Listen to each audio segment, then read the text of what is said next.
Hey guys! So I goofed. There was no sound on the last video, so I'm here to do it again. Hi, I'm Cynthia, web designer and social media strategist. I help entrepreneurs build their websites and manage their online presence.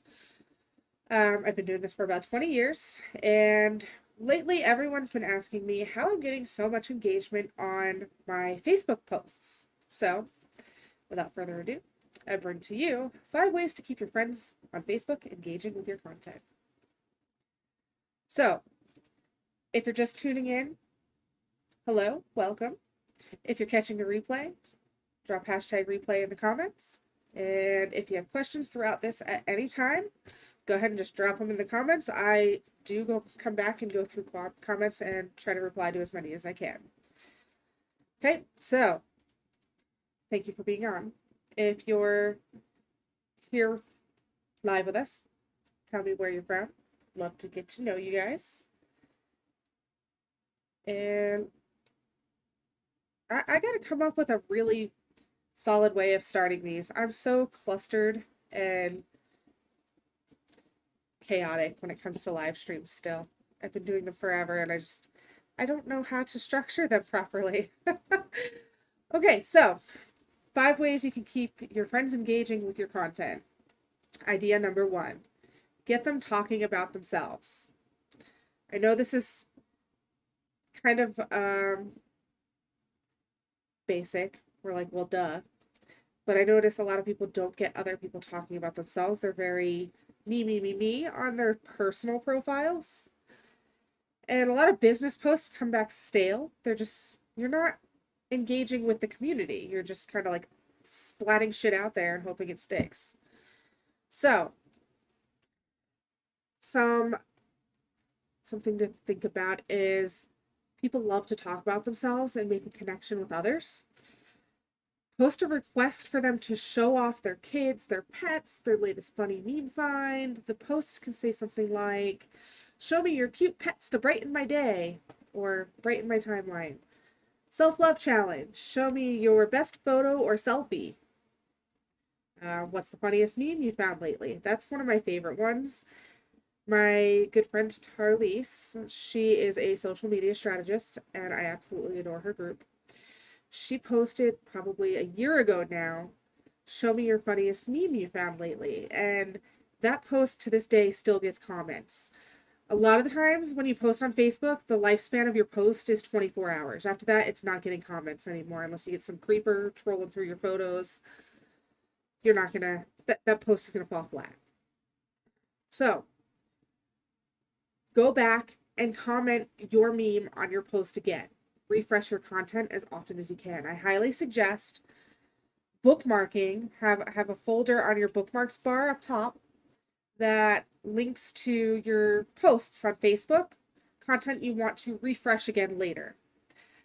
It could be in groups, it could be on your timeline, it could be on a Facebook page, doesn't matter where it is, just bookmark it so you can go back to it later and refresh those highly engaging pieces of content. Because when you do that, it kickstarts the algorithm to say, oh, somebody likes this again. Let's start showing it to people again. So important to do that. I learned that from Tarlise. She's pretty amazing. Okay, so how do I do this as a web designer? Get content like that flowing? I kind of like tie it in with all the different things I do. I'm not just a web designer and social media strategist. I also have online retail stores where I sell clothing, gamer gear, all kinds of stuff. So I have various businesses running that don't require me to spend a ton of time in them. But I let people on my timeline know, hey, I do these things. So my content reflects all of the things I do. It's me as a whole. So some things I'll do is kind of like business to business type posts where I know all of the people on my timeline have some sort of business of their own. So I'll ask, what's the funniest thing someone said on a sales call lately? And we'll get some really hilarious conversations going that way. Another thing is, what's the most awkward thing to happen during a Zoom call? COVID happened, so there's been a lot of stuff lately on that topic. I try to go for things that are kind of current events. And then another one that does really well is if you get them to comment with GIF images. So one that I've done recently was, tell me how you really feel about using your website using a GIF only. And people love posting those. So they'll come in, look for a little GIF image of their favorite little like, and they'll comment it. So you just kind of have to keep in mind what's going to be fun for them. You got to make your content fun. Another way you can do that is staging fun. We all go out and do things. We don't document it too well. But I found when I go out and I do fun things, I get more sales. People like the energy you're putting out, and when you're putting out fun, they want to be a part of that. So kind of build up that energy that people want to bring into their life and let that reflect in your content. So if you're taking the dog out for a walk, go to the park, talk in the park on a live stream for a little bit, share some photos of the park and attach your content to it, whatever that content piece is. Tie in storytelling. Storytelling is not that difficult to do. You just kind of talk about your day and what kind of went into it and relate it back to your customers somehow and an offer that you have. It's all in that transition. Once you master the transition from talking about your day to helping your customer, these posts are going to become second nature. So you want to really include them in the content, make it feel like you're talking directly to them. Take them on an adventure with you. If you go out for a hike, or maybe you're just doing something fun in the yard, like a barbecue, bring that aspect of your life into your social media, and it builds a whole new type of energy to your content. And people will kind of flock to you that way. I've noticed when I'm launching something, I schedule myself to have a vacation during launch because that kind of fun energy is what brings people into wanting to work with you. Okay, so the next thing is get them excited with questions. This is going to tie into the next one as well. Get them talking. You want open-ended questions that are easy to answer. Kind of like get into current events. People who are passionate about certain topics will open up dialogue with you in your comments. So I try to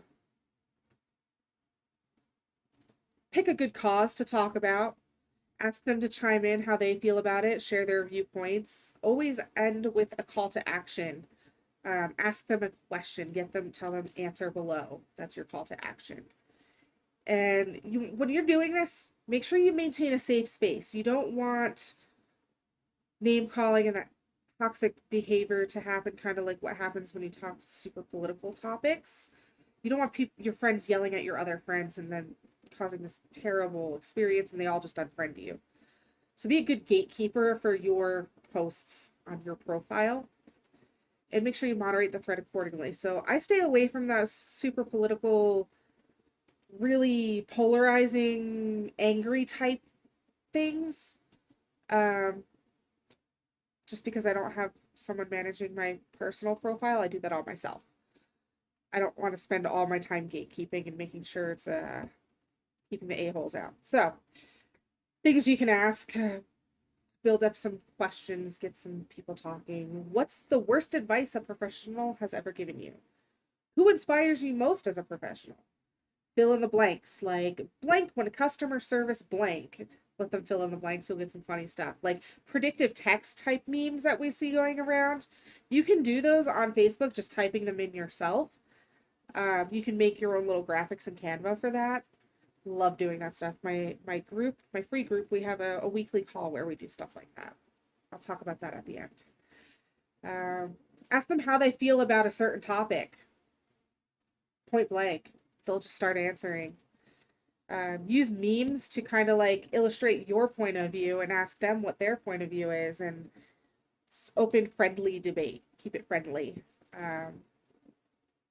These are the type of things that keep the comments rolling in, keep people seeing it, and people will come back to continue to talk about that topic if they're passionate about it. right? So that ties right in with hosting the number four option idea, hosting planned discussions.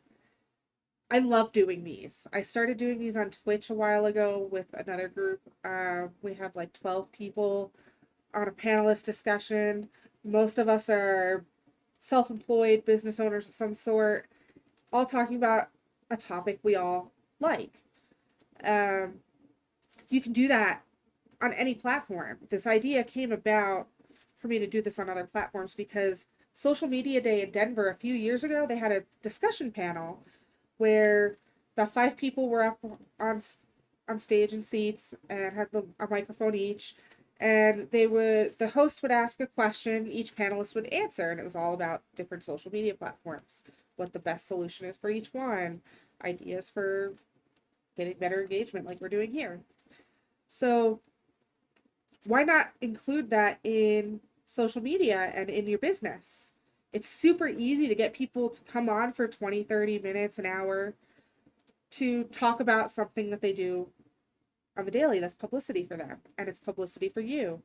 And you're building a community of listeners who want to engage with that kind of content. So this kind of feeds itself and keeps the engagement coming when you do this. So when you're hosting these planned discussions, use your strategy from your questions on your profile to kind of gauge where your audience is, what topics they like talking about, and host discussions about those topics on whatever schedule you want. They can be weekly, they can be monthly, whatever you have capacity for. So when we do host discussion panels, there's a couple things that we always do. So at the beginning, the host will ask, who are you? What do you do? Where are you from? Let them do an intro so that people watching know who this person is, what they can help them with, and how to get in touch with them. And then poll the audience ahead of time using those weekly questions or those questions daily discussion starters for your timeline. And use those questions in your discussion panel and build off of those for your discussion. Maybe you're opening discussions in direct messages because of those questions, and your audience could benefit from hearing those questions and the answers and getting perspective from maybe 5 different people. And then when you're done with your discussion, make sure everyone does an outro before you close out the discussion panel. So again, who are you? What do you do? How do we reach you? Let them talk about any offers they might have available, how to work with them, and then shut it down. You're done. So I really like those because anytime I've done them, they stay active, especially if they're shared out into groups. People will find them in bigger groups and start commenting on them again months later, even a year later, sometimes 2 years later.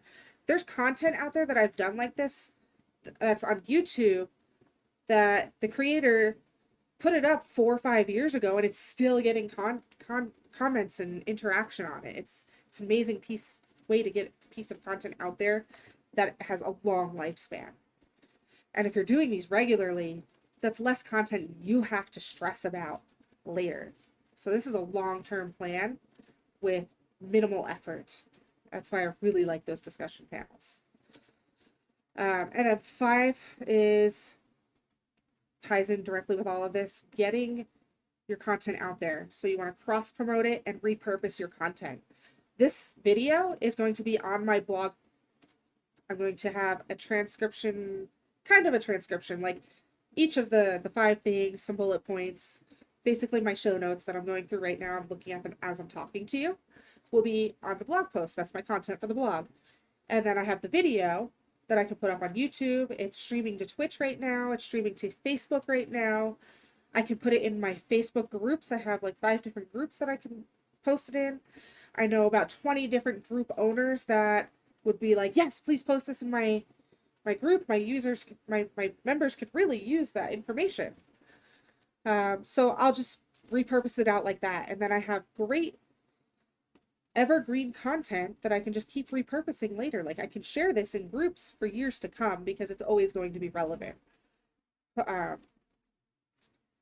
The algorithm could change, but this is still great information that's searchable and it's cross promoted everywhere.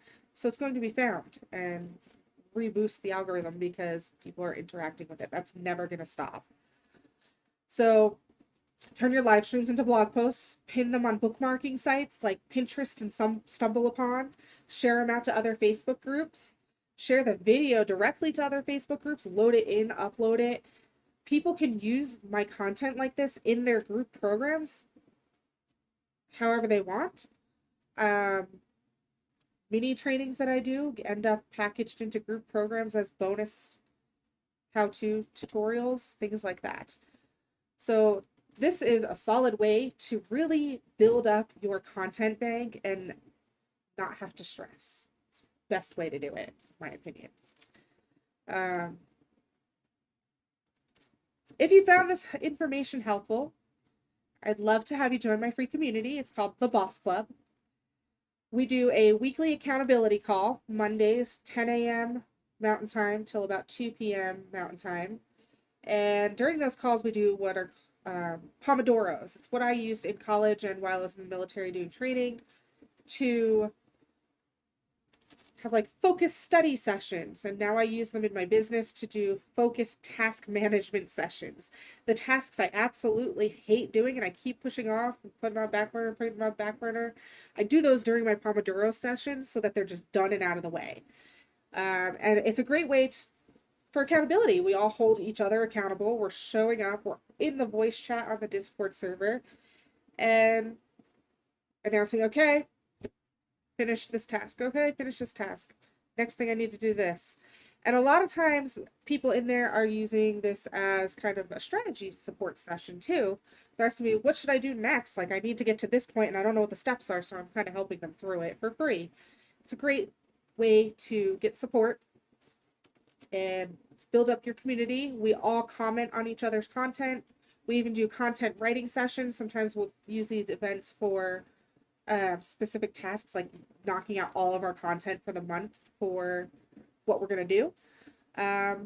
Or we'll use it as a fun session where we're on a Zoom call and we're creating memes together for our funny on-brand content. I bought this thing called White Label Comedy, and a group of us will just like make memes for each other. It's hilarious. It really makes work fun.